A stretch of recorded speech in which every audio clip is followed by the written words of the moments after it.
Tout d'abord, c'est une démarche épidémiologique structurée, connue. Et donc, c'est pour détecter une nouvelle maladie, une nouvelle épidémie. Ce n'est pas quelque chose de simple, c'est toute une démarche très structurée, très scientifique. Et là, ça part bien sûr une information qui vient généralement d'un centre de santé, d'une population, d'une administration. N'importe qui peut déclarer des signes cliniques d'une maladie. Et puis après, c'est aux techniciens de la santé de regarder en profondeur, de comparer la structure épidémiologique de la région. Ça veut dire les maladies qui sont couramment détectées dans cette zone.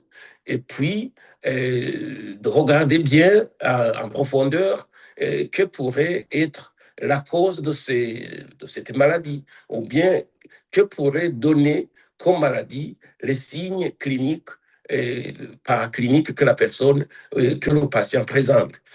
Ça peut penser à plusieurs maladies. J'ai vu que, évidemment, le ministère de la Santé publique a déjà fait pas mal d'investigations et puis surtout les maladies en rapport avec la fièvre hémorragique et je dirais beaucoup plus de pousser beaucoup plus les investigations, surtout tester toutes les hypothèses possibles.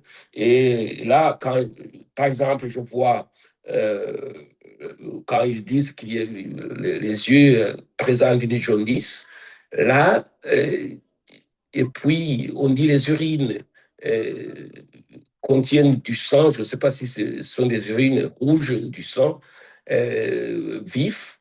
Il faut regarder aussi en face l'aspect des selles aussi et l'aspect de la peau et regarder si on ne peut pas exclure l'hépatite A, par exemple, parce que c'est aussi une maladie contagieuse et transmissible et qui peut attaquer un groupe de population avec une hygiène précaire. Et là, il faudrait aussi faire des investigations dans ce sens. On ne peut pas manquer à toutes les hypothèses. Donc voilà, il faut une enquête environnementale. Regardez bien si il n'y aurait pas de source de contamination en dehors de la transmission interhumaine. Donc, pour moi, aller plutôt regarder vers l'hépatite A, ça donnerait aussi une vision claire sur l'aspect de ces signes cliniques présentés par les cas déjà détectés dans ces villages, parce qu'ils sont similaires. Et en plus de ça, on sait bien que dans l'hépatite A, il y a aussi pas mal de ces signes cliniques. Mais je ne vois pas que, je n'ai pas vu dans le rapport, je n'ai pas investigué beaucoup, mais je n'ai pas vu qu'ils ont fait ce test-là. Vu le contexte politico-économique du Burundi actuellement, vous voyez que ces mesures, cette stratégie de riposte contre cette maladie inconnue demande beaucoup de fonds, beaucoup d'argent, et probablement que le pays n'en a pas.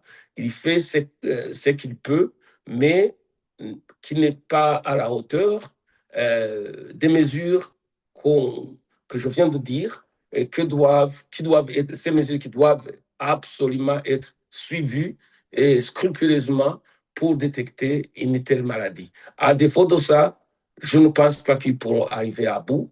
Ils vont laisser plutôt cette maladie faire son cours normal et il y aura beaucoup de décès et on dira beaucoup plus que l'administration, le ministère de la Santé publique, le gouvernement n'est pas à la hauteur, et surtout dans la protection de la population au niveau des agressions épidémiques.